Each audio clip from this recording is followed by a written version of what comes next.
Andy is still battling through his injury. Like I said to you the other day, we're glad that it's not his ACL. We're not expecting him to practice today or to have him available this week, so he'll be week to week. Justin's going to be our starter, and his prep starts. It basically starts right now. I don't think the game's over.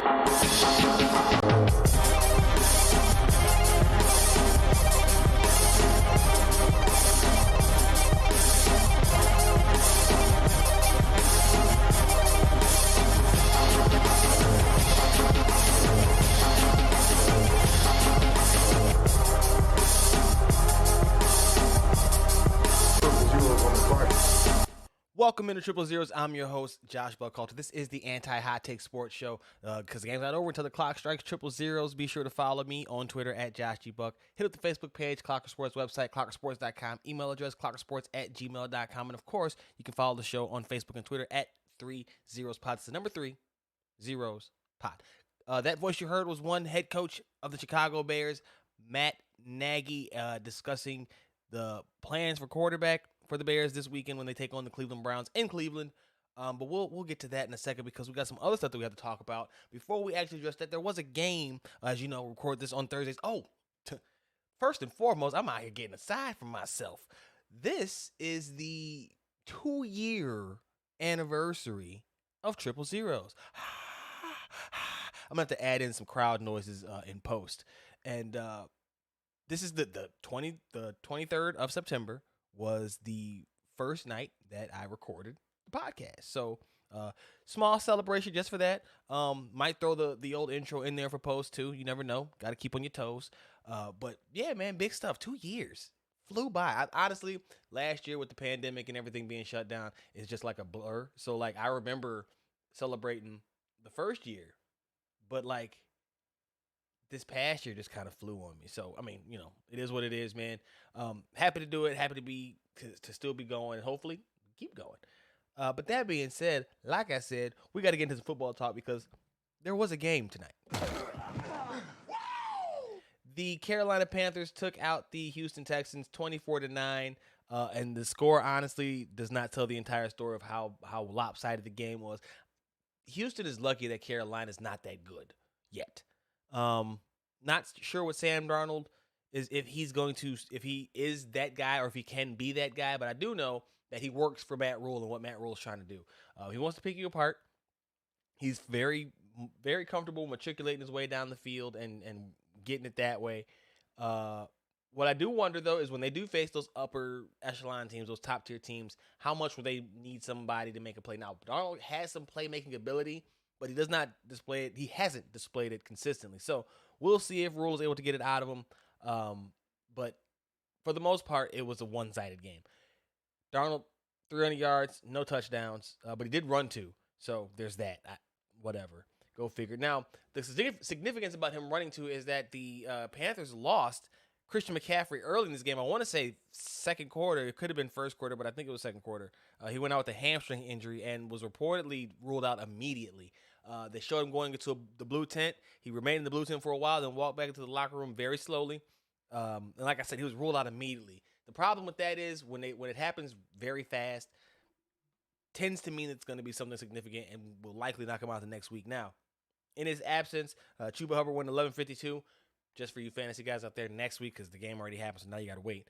But McCaffrey going down, I had just got done singing his praises about how he is held up and has been much better. He is, in a backhanded compliment sort of way, I guess. I said that Saquon Barkley has been what we thought Christian McCaffrey was going to be and kind of,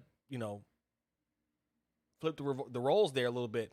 But maybe those carries that Christian McCaffrey was withstanding are starting to catch up with him now.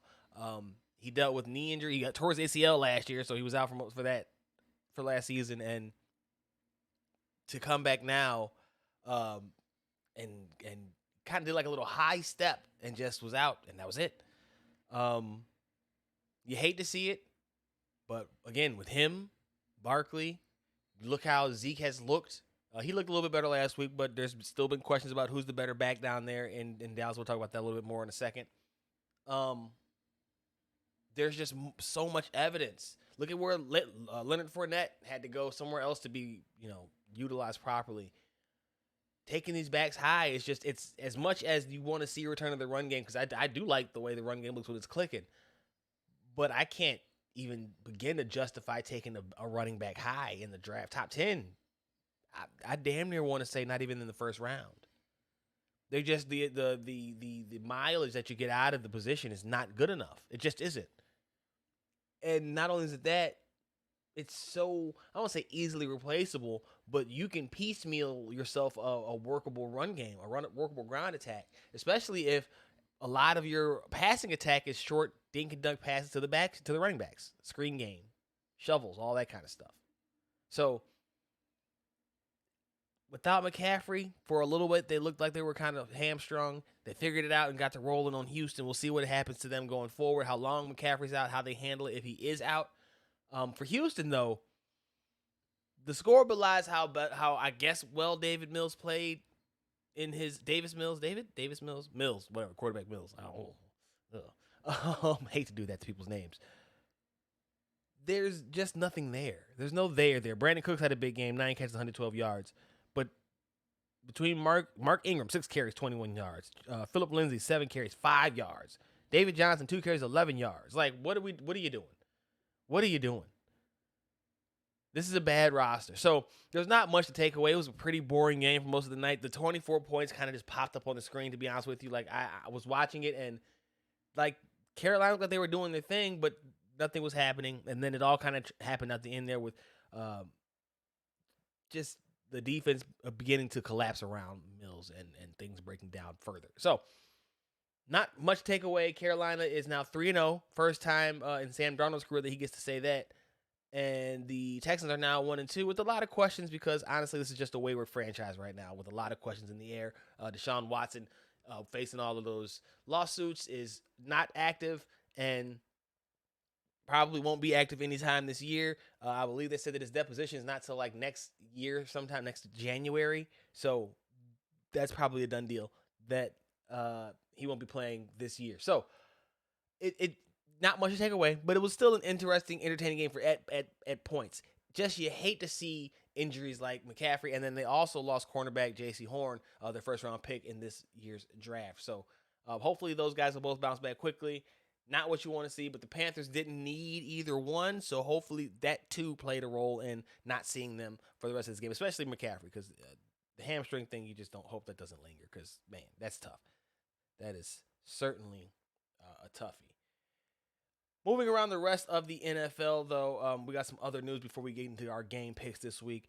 Tyrod Taylor obviously was out, so that's why you got Davis Mills in there. But then you got Tua Tagovailoa of the Miami Dolphins. He is out as the Dolphins take on the Las Vegas Raiders in Vegas. He's dealing with a rib cage issue. Jacoby Brissett would be the starter there. So, when we get to picks, we'll have to discuss that a little bit further. But the thing is about this Tua stuff, every time I see something happen with these quarterbacks, I think about these teams that passed on quarterbacks in the draft and wonder if they're just second-guessing it, even a little bit. You not necessarily expect them to, but it's natural to think that, damn, we probably could have moved on, especially with Tua, a guy who's had some injury concerns, lost a lot of his athleticism, which I think is what made him an appealing option, and because he's always had a kind of average arm, and he's not, overly built in terms of stature. So to lose mobility at that with that skill set just seemed like extremely like a I don't want to say a death note to his career, but like a kill shot to his ceiling. And so when you get teams that pass on quarterbacks, and remember the Dolphins took Jalen Waddle, you're always monitoring them throughout the season. Do it with Denver. Denver seems to have lucked out getting Teddy Bridgewater. Atlanta looks like they might have held on to Matt Ryan a little bit too long. So this one here with Miami is one to keep an eye on as well. Carson Wentz is reportedly eyeing playing. Remember, he sprained both ankles, not one, both of his ankles in one game. I don't even know how you managed to do that. Like, can we talk about that for a second? Because I'm kind of stuck at how you were on the you sprained them both. You sprained them both. Usually people are ginger enough on the other one. Let me rephrase that. Usually people are careful enough with the other one to not go ahead and sprain that one right back to back. So interesting that happened. Hopefully they figured out in that 27-24 loss of the Rams that the Colts had. They lost. Well, not lost, but they got Carson Wentz banged up. And it's just, a lot of people just, it was only a matter of time. He was dealing. Remember, he was out for a long time there with he had to have surgery. Was it surgery? It was just ankle surgery. I got to remember what his injury just was. He was just out. And they didn't know if he was going to make it to the season. Also, I'm interested to see how this traveling thing with the COVID, because he's the guy I think is not trying to get the shot too. And so you've seen in the NBA more, we'll talk about that in a second, but you've seen that there's city restrictions on large capacity buildings and how, that can affect athletes and stuff having to go into these arenas, the athletes that choose not to get the vaccine. Cole Beasley is one. There's several others that we could talk about.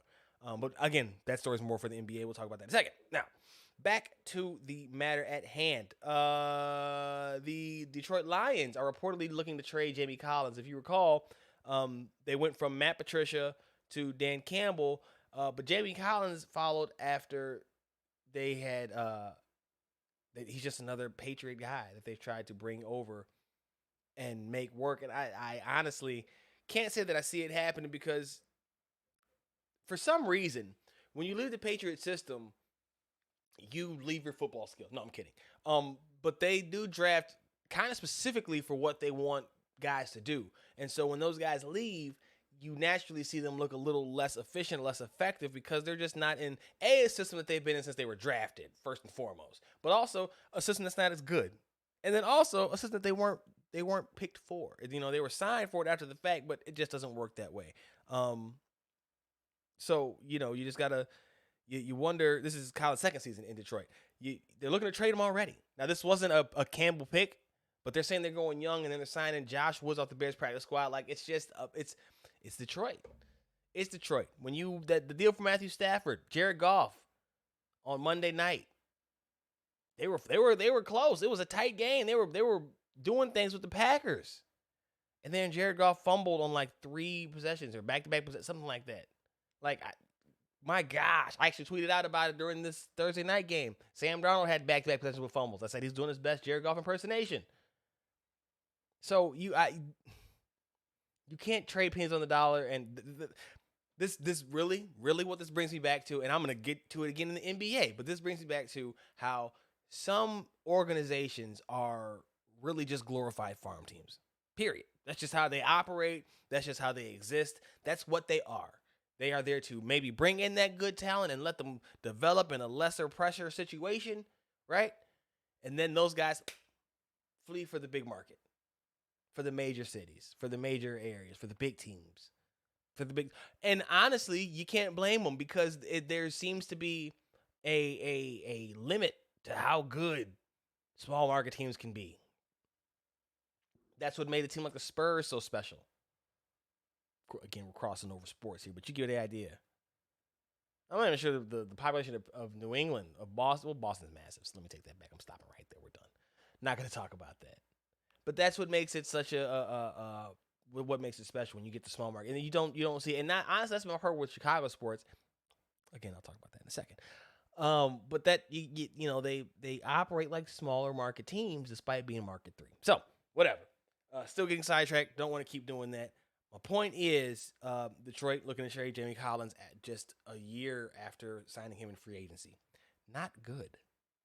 Now, also, you're doing it during the season. Why didn't you know you wanted to go young before the season began? You had all preseason, because he hasn't looked good.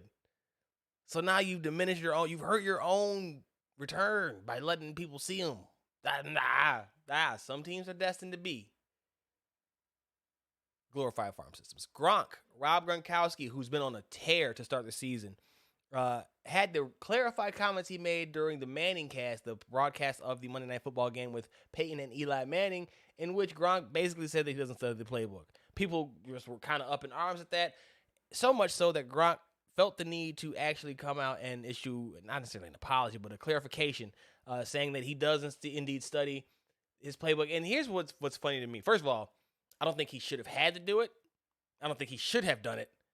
And whoever does think so, wow, like, get a life. Because if you don't think that that a guy like Rob Gronkowski survives all those years in the NFL, in New England, with Tom Brady, playing for Bill Belichick, is that successful for that long without studying? Like, come on, man. We gotta stop. We gotta stop. It's sad that everything has to explicitly say, this is a joke.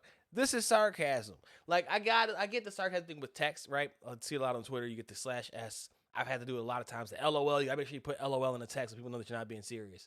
But, like, Gronk is like a dude who I think we could pretty much not take him serious, but like you could assume that most things that he says are at least a little playful. So to this one, after seeing the success wouldn't make me not care anyway. Kind of like Allen Iverson. We talk about practice. Practice, not a game. Not a game, practice. He's supposed to be the best, and you talk about practice. All right, so anyway, I just found that interesting that people were kind of harping on him for nothing, because it's nothing. This is nothing. Oh, Gronk doesn't study. Gronk is a Hall of Famer. If he became a Hall of Famer without studying his playbook, then damn it, you better not show that man a playbook ever again. Okay? I don't want to hear about a playbook. If Rob Gronkowski has done what he's been doing his entire career, okay, without knowing the playbook, then damn it, sign me up for whatever kind of genetic alterations I need to make to become like that, because that's special. And yes, talent can get you very far, but you don't have the kind of Hall of Fame career that he has had that way. That's weird. It's just weird.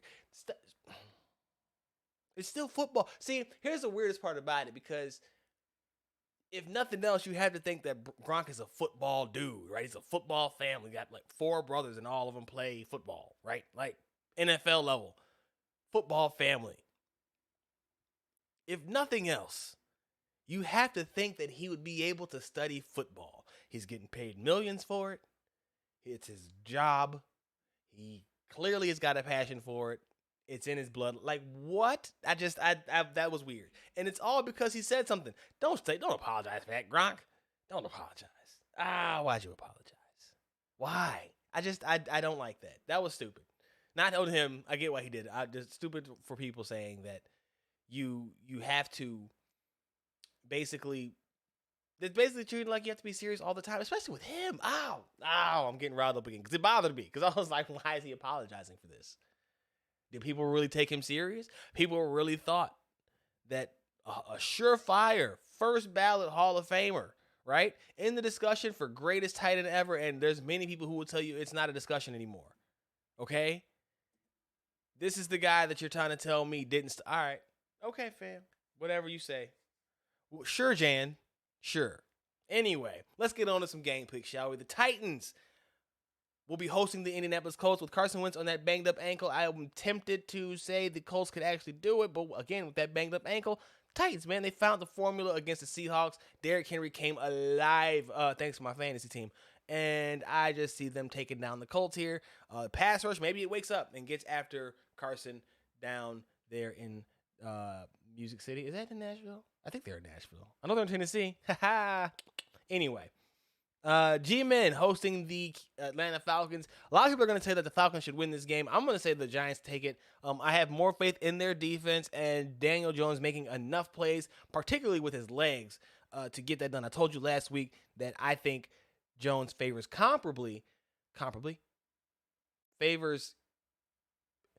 well. I'm losing my words right now. I think he favors very well with Josh Allen of the Bills, and kind of how he just hasn't gotten the proper coaching, and he's not getting it right now with Jason Garrett either. We've seen that there's been a lot of people who have just taken his offensive schemes to town. Anyway, I do think Jones has the talent, and I think that talent will be enough to overcome a listless Falcons team that, I mean, they showed a little bit of fight, but on the road, outdoors from a dome team, I just don't see it happening. So give me the Giants in that game. The Chiefs are hosting the Chargers. Both of these teams are coming off of losses. The Chiefs lost that game Sunday night to the Baltimore Ravens. The Chargers lost to the Dallas Cowboys in a surprising game, honestly, because I picked this game. I picked Dallas to win that game, and I still was surprised. I called it. I said it, Dak, now it was kind of like a Charger loss more than a Cowboy win, but we're not going to split hairs like that, okay? Listen. It's my show, okay? We're gonna let this ride. Anyway, back to it. I do see the Chiefs winning this one. Chiefs are gonna be pissed. That loss to the Ravens. Patrick Mahomes threw his first interception of September. His brother got into a kerfuffle. Really, not a scuffle. He didn't touch somebody. Dumped some water on somebody out in the stands.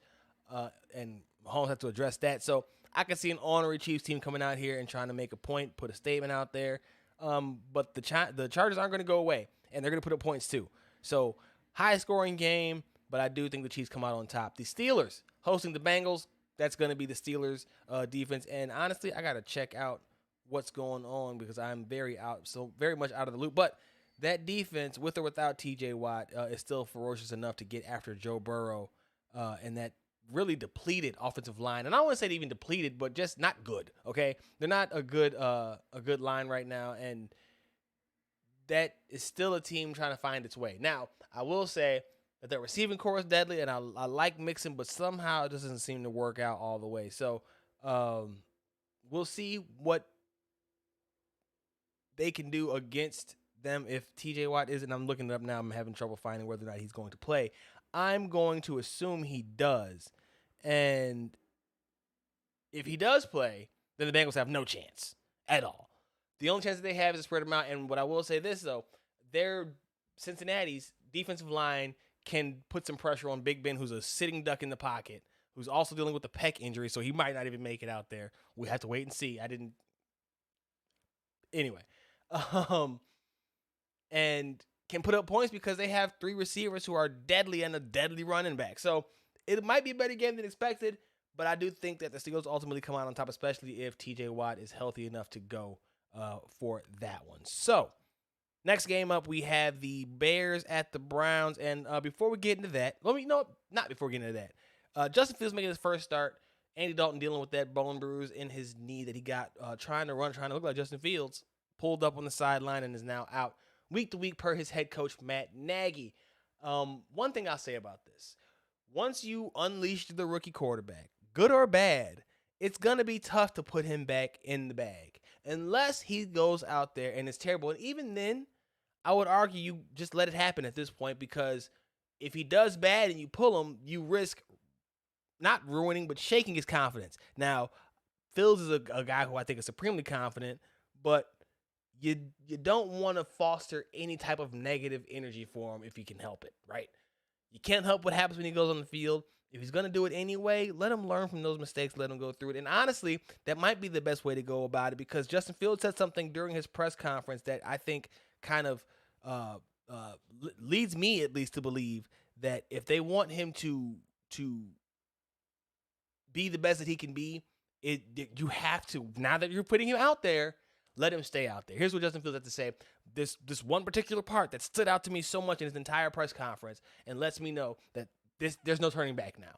Has your stoic, poised, nature throughout all of the big games and big moments, and it just kind of, Matt Nagy said you're just very stoic and calm all the time. How will that help you for going on the road, making your first NFL start in an environment, to kind of appreciate that you are that way? Yeah, I mean, I used to not be this way, so I've definitely learned from past experience, past first starts. I still remember my first start in high school. I was nervous as can be, but yeah. So I think just being more this way, just being stoic and being even-keeled, I think that just keeps my mind calm and allows me to think more. So there you hear him talking about how he hasn't always been this calm, stoic person, and how he's learned from past starts. His first start, he remembers his first start in high school. He was nervous as all get out. He remembers. He learned. He wasn't always this way. And I think many people would tell you that if you had to choose between him being stoic like this, because there's a lot of talk on draft night that he just wasn't excited to be a Bear. And maybe that's true. I'm not going to sit here and hold you. That might be the case. I'm not going to act like they got a great track record, period. But that's how he always is until the job is done. And the job was just beginning at that point, so it makes sense that he would be stone-faced. But he said, like I just said, he said that he wasn't always that way. And I think that not only telling us that, showing that he's had that personal growth, but the self-control to behave in that manner, though it is basically unnatural, right? He is able to keep his emotions in check through willpower, not just innately. It doesn't just happen. He's doing it. That's, to me, a great sign of somebody who understands that each, I don't want to say failure, but each mistake, each mishap, each misstep is a learning experience. And he said as much. So, bottom line is, good luck, and I wrote this for Last Word on Pro Football, good luck putting him back under wraps, regardless of what happens. Regardless. Because if he's good, you definitely can't go back. But if he's bad, do you really want to go back to Dalton? Because for what? For what? You've already put up the good fight. You let him get his week 1 start. He started week 2. He put on a good show, and he gets to go out on a high note, looking like, hey, man, if you need me again, bang, bang, bang, I'm right here. So, just wanted to say that. Give me the Bears over the Browns. That's right. Browns are dealing with no Jarvis Landry, OBJ. Practicing full. We'll see if he plays and how well he plays. He could go and do some things against the Bears because him in that rack yardage and the Bears in rack yardage, that could be scary. But the real battle will be between the defensive line of the Bears, defensive front of the Bears, and the offensive line of the Browns, led by J.C. Tretter, who might be the best center in football. Next game up, Ravens at the Lions. Give me the Ravens. We're not even going to get into that. I just told you about Jared Goff fumbling the ball 3 times in a row. The Ravens flying high coming off that victory over the Chiefs. They finna get in the Lions, you know what, and handle some business.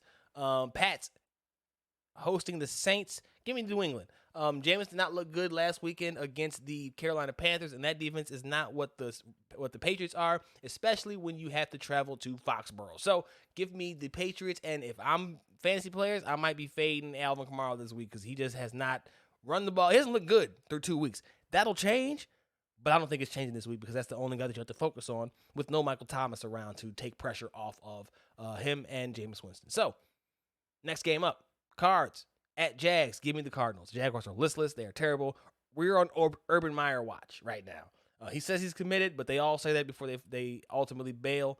We'll see how long it lasts, but they have not looked good either. Bills at the Washington football team. So I don't know that I necessarily believe in the Bills, but I know I don't believe in the football team. And I like Taylor Heineke, but I still don't think that this is a point where I am comfortable taking Taylor Heineke and saying, hey, look, he can go up against that Bills defense that's not the toughest, but it's not a pushover and can win. Doesn't seem feasible. So I'm not going to say that to you. What I will say, though, is that Buffalo has not looked the same.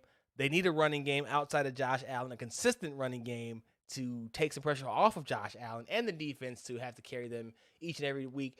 That's part of it because eventually teams figure that crap out. And when you can't go back to it because you haven't done it, you look like they've looked the past couple of weeks. So next game up, Broncos, Jets. Told you Teddy Bridgewater has done as good job as you could probably expect for a quarterback in that situation. Broncos over the Jets. Come on. Zach Wilson is it's the Jets. It's not the quarterback. It's the Jets. So Zach Wilson, man, we'll see you when you get out here. When you get out of there, bro. We'll check back in because until then, I don't know how much it's going to change for you. Sorry. Hate to say it. Raiders, Dolphins. Give me the Raiders because Tua's not playing. So give me Derek Carr and the smoking hot Raiders as they try to continue their hot start this season. Seahawks, Vikings. Vikings are the home team. Give me the Seahawks, though, and I'm not really confident about that. I'm probably at least confident about this game than any other game because of how the Seahawks just seem to find a way to lose. At least they found a way to lose last week versus Tennessee. But, to be fair, Minnesota is like the king of finding a way to lose. So this game is probably a toss-up for me. But for picks' sake, I will say give me Seattle. Rams hosting the Bucks. Because this game is in L.A., I'll take the Rams. But I'm not confident in this one either because the Bucks are the Bucks. But they are down. Antonio Brown, though they'll just slide Scotty Smith in there. I think that's his name, Scotty Smith. Scotty, into that. What's his name? What is his damn name? Oh, my gosh. Scotty. Anyway, they'll slide Scotty into the slot. Scotty slotty. Anyway, and they'll just keep on humming because Brady is still back there. But because it's at the Rams at LA. I do think that the Rams come out with a victory there.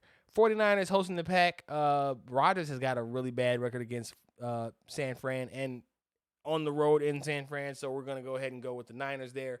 The Packers looked all right against Detroit in the second half, but that doesn't give me any confidence for them going into this game. So there's that. Cowboys are hosting the Philadelphia Eagles on Monday Night Football. Give me Dallas. Give me Dallas at the crib. This is going to be a shootout, but Dallas's defense started to play a little bit better. We'll see if they can keep it up.